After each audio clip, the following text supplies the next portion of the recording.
లో మేడిగడ్డ పునరుద్ధరణ బాధ్యత నిర్మాణ సంస్థదే. మంత్రి ఉత్తమ్తో ముఖ్యమంత్రి రేవంత్ రెడ్డి ఎన్డీఎస్ఏ నివేదిక పైన సుదీర్ఘ చర్చ. బాధ్యులపై క్రిమినల్ చర్యలకు వెనుకాడొద్దని స్పష్టీకరణ. వచ్చే వారంలో ప్రాజెక్టు వద్దకు సీఎం. మేడిగడ్డ బ్యారేజీ కుంగిన ఘటనలో పునరుద్ధరణ పనులను నిర్మాణ సంస్థే చేయాల్సి ఉండగా ఎందుకు చేయట్లేదు?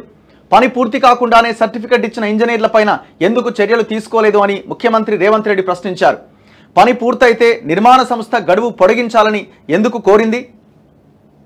నీటిపారుదల శాఖ ఎందుకు పొడిగించింది? నిర్మాణ సంస్థపైన, బాధ్యులపైన, ఇంజనీర్లపైన ఎందుకు చర్యలు తీసుకోలేదు? మొత్తం రికార్డులన్నీ పరిగణలోకి తీసుకొని నిర్మాణ సంస్థతోనే పని చేయించాలి అని స్పష్టం చేశారు. ఇప్పుడు ఎవరిని ప్రశ్నిస్తున్నట్టు? మంత్రిగా ఉత్తమ్ కుమార్ రెడ్డి ఉన్నారు, ముఖ్యమంత్రిగా మీరున్నారు. ఎవరిని క్వశ్చన్ చేస్తున్నారు? సరే, ఎవరిని క్వశ్చన్ చేసినా సో ప్రభుత్వం అయితే ఈ నిర్ణయానికి వచ్చిందట. సో ఇది మొత్తం కూడా నిర్మాణ సంస్థే బాధ్యత తీసుకోవాలి అని. కానీ నిర్మాణ సంస్థ ఏంటది? ఎల్ఎన్టీ కాంట్రాక్ట్ సంస్థ. ఎల్ఎన్టీ ఏమంటున్నది? అనుబంధ ఒప్పందం కుదుర్చుకోండి, అనుబంధ కాంట్రాక్ట్ను కుదుర్చుకోండి, ఇంకా డబ్బులు పెట్టండి, అది కంప్లీట్ చేస్తామని వాళ్ళు చెప్తున్నారు. వీళ్ళు ఏమంటున్నారు? అసలు అది మీరే కదా చేయాల్సింది అని వీళ్ళు అంటున్నారు. మేము ఎట్లా చేస్తాం? డిజైన్ లోపము ఉండడం వల్లనే అది కుంగింది అని నేషనల్ డ్యామ్ సేఫ్టీ అథారిటీ చెప్తున్నది. డిజైన్ వల్ల క్వాలిటీ లేకపోవడం, డిజైన్ వల్ల మెయింటెనెన్స్ లేకపోవడం వల్ల దీనివల్ల కూలిపోయిందండి. అసలు అందులో క్వాలిటీ కూడా ఉన్నది, అది వేరే విషయం. సో ఇట్లాంటి అంశాలన్నీ అసలు డిజైన్లోనే లోపం ఉంది కాబట్టి మేము చేయమని ఎల్ఎన్టీ చెప్తా ఉన్నది.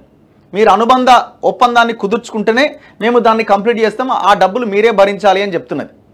సో ప్రభుత్వం ఏమో లేదు మేము ఎట్లా భరిస్తామని అంటున్నది. దాంతోపాటు ఇంకొకటి, పని పూర్తి కాకుండానే సర్టిఫికేట్ ఇచ్చేసిండు. ఎవరైనా రామగుండం ఈఎన్సీగా పనిచేసిన వెంకటేశ్వర్లరావు ఆయన ఏదో ఉన్నాడు, ఆయన పేరు, ఆయన ఆ మధ్యకాలంలో సస్పెండ్ చేశారు. ఆ మురళీధర్ రావు అనే రిటైర్డ్ ఆఫీసర్తో పాటుగానే ఆయనను కూడా సస్పెండ్ చేశారు. ఈ వెంకటేశ్వరరావు అన్నట్టు ఆయన అసలు ఆ పని కంప్లీట్ కాలేదు, సర్టిఫికేట్ ఇచ్చేసిండు పని పూర్తయిందని. ఎందుకు ఇచ్చిరి ఇది అంటే, ఈ సెక్యూరిటీ డిపాజిట్స్ ఉంటాయి. ఈ పని పూర్తయిందని సర్టిఫికేట్ వచ్చిన వెంటనే ఆ ప్రభుత్వ దగ్గర ఉన్న ఆ సెక్యూరిటీ డిపాజిట్స్ అన్ని కాంట్రాక్ట్ సంస్థ తీసుకుంటుంది. అదే ఆషామాషిగా 1 కోటి 2 కోట్లు కాదు, కోట్ల రూపాయల వ్యవహారం అది. సో సెక్యూరిటీ డిపాజిట్స్ అన్ని కాంట్రాక్ట్ సంస్థకి ఇవ్వడానికి వీళ్ళకున్న లాలూచితోటి ఆ వెంకటేశ్వరరావు అనే ఈఎన్సీ ఇంజనీరు వాళ్ళకి సర్టిఫికేట్ ఇచ్చేసిండు. ఇది క్రిమినల్ చర్య. సో అది దాంట్లో భాగంగానే వాళ్ళు చర్యలు తీసుకున్నారు. ఇప్పుడున్న గవర్నమెంట్ చర్యలు తీసుకుంది. ఈ గవర్నమెంట్ కూడా చాలా ఆలస్యంగా చర్యలు తీసుకున్నది. ఇప్పుడు మురళీధర్ రావు అనేటోడు మొత్తం రేవంత్ రెడ్డి ప్రభుత్వాన్ని అడ్డంగా ఇరికిచ్చిన తర్వాత కానీ ఆయన మీద చర్యలు తీసుకోవాలి. సరే, ఇప్పుడు ఏం చేయాలన్నది పాయింట్. మేడిగడ్డ పునరుద్ధరణ విషయంలో ఏం చేయాలి అన్న దాని విషయంలో ప్రభుత్వం ఆలోచిస్తున్నది. మొత్తం రికార్డులన్నీ పరిగణలోకి తీసుకొని నిర్మాణ సంస్థతోనే పని చేయించాలి అని స్పష్టం చేశారు. ఎన్నికల సంఘం నుంచి అనుమతి రాక శనివారం మంత్రివర్గ సమావేశం వాయిదా పడ్డది. యాక్చువల్గా నిన్న ఎలక్షన్ కమిషన్ పర్మిషన్ వచ్చి ఉంటే నిన్న క్యాబినెట్ భేటీ జరిగేది, కానీ నిన్న జరగలే. మేడిగడ్డ బ్యారేజీ కుంగుబాటు పైన నేషనల్ డ్యామ్ సేఫ్టీ అథారిటీ ఇచ్చిన మధ్యంతర నివేదిక, వర్షాకాలంలోగా చేయాలని సూచించిన పనుల గురించి నీటిపారుదల శాఖ మంత్రి ఉత్తమ్ కుమార్ రెడ్డి ముఖ్యమంత్రి దృష్టికి తెచ్చారు.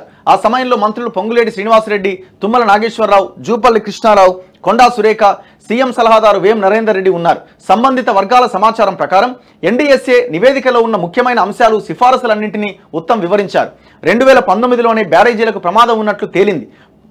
మరమ్మతులు, పునరుద్ధరణ చర్యలు చేపట్టినా ప్రాజెక్టుకు ముప్పు ఉండదని తోసిపుచ్చలేం అని ఎన్డీఎస్ఏ తన నివేదికలో స్పష్టం చేసిందని ఉత్తమ్ వివరించారు. అంటే ఒకవేళ ఈ మొత్తం ఈ బరాజ్ని నిర్మించే ప్రయత్నం చేసినా, ఒక 2000 కోట్లు 3000 కోట్లు పెట్టి అంత చేసినా, 7వ బ్లాక్లో అయింది, దాన్ని ఏదో చేసినాం, అది ఓదని గ్యారంటీ లేదు. మళ్ళీ ఆ పక్కన ఉన్న బ్లాక్స్, ఆ పక్కన ఉన్న ఇవి పిల్లర్లు కుంగమని గ్యారంటీ లేదు. ఇది ఎవరో చెప్తుంది కదా, ఎన్డీఎస్సీ అనే చెప్తున్నది. మరి ఇప్పుడు ఇన్ని వేల కోట్లు పెట్టాలా? ఇది ఒక పెద్ద సందిగ్ధావస్థ, ఒక పెద్ద క్వశ్చన్ మార్క్లో ఉన్నాం మనం.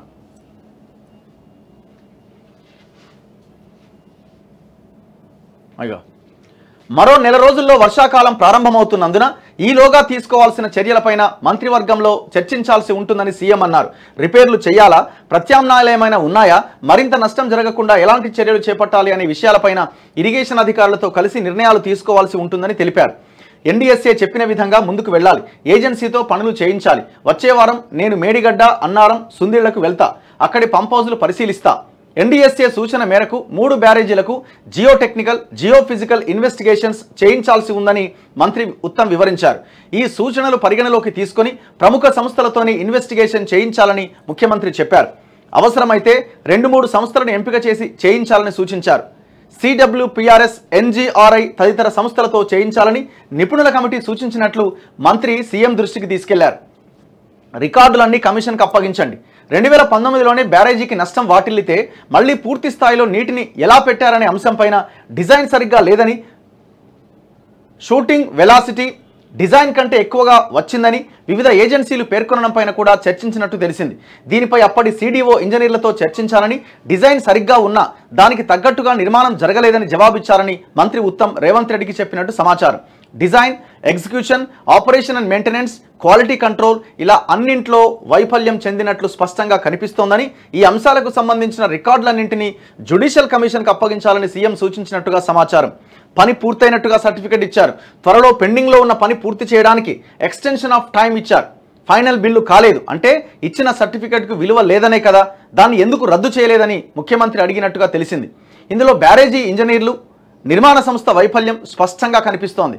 వారిపైన చర్యలు తీసుకోవాలి. అవసరమైతే క్రిమినల్ చర్యలకు వెనుకాడొద్దు అని రేవంత్ రెడ్డి స్పష్టం చేసినట్టు సమాచారం. ఇప్పుడు ఆ కాంట్రాక్టర్ది ఏముంటుందండి, కోర్టులో పోతుంది, చూద్దాంలే తర్వాత సంగతి తర్వాత, కోర్టులో ఫైట్ చేస్తా, అవసరమైతే వాడే పోయి కేసు వేస్తాడు. ఇప్పుడు ఇంత భయంకరమైన నష్టం చేసిన దుర్మార్గుడు ఎవరంటే కేసీఆర్. మళ్ళీ ఇప్పుడు అది కొంచెం డిలే అవుతుందే, ఎందుకు కడతలేరా, ఇంకా అది కడతలేరేంది, ఎలక్షన్లకు ముందేమో కాంట్రాక్టరే కడతాడు, తెలంగాణ ప్రజల మీద భారం పడదు, ఎందుకు ఇంత రాద్ధాంతం చేస్తున్నారు అన్నాడు. ఇప్పుడు ఆ కాంట్రాక్టర్ ఏమంటున్నాడు, కేసీఆర్ ఒప్పియాలి మరి ఎలాంటి కాంట్రాక్టర్ని, ఇప్పుడు నేను అవసరమైతే కోర్టుకు పోతా కానీ నేను ఎందుకు కడతా అంటున్నాడు. అసలు ఇది అంతా వదిలిపెట్టండి, ఇది కట్టడం వల్ల ఏమైనా ఉపయోగం ఉందా అంటే నయా పైసా ఉపయోగం లేదు. ఎందుకు, కాగ్ రిపోర్ట్ చెప్తున్నది 1 ఎకరా నీళ్లు బారించాలంటే 25,000 నుంచి 50,000 రూపాయలు ఖర్చు అవుతుంది. ఈ కట్టడం కంటే ఆ డబ్బులు ఏదో రైతులకు ఏ పొలాలకైతే మీరు నీళ్ళు ఇవ్వాలనుకుంటున్నారో ఆ పొలాలకు రైతులకు నగదు బదిలీ ద్వారా పైసలు ఇచ్చేస్తే అయిపోద్ది, అవే డబ్బులు అక్కడ ఇచ్చేస్తే ఈ లొల్లి అంత ఉండదని అంటున్నారు. అంటే ఎంత దారుణమైన సిచ్యువేషన్లో ఉన్నామన్నది ఒక్కసారి అర్థం చేసుకోండి.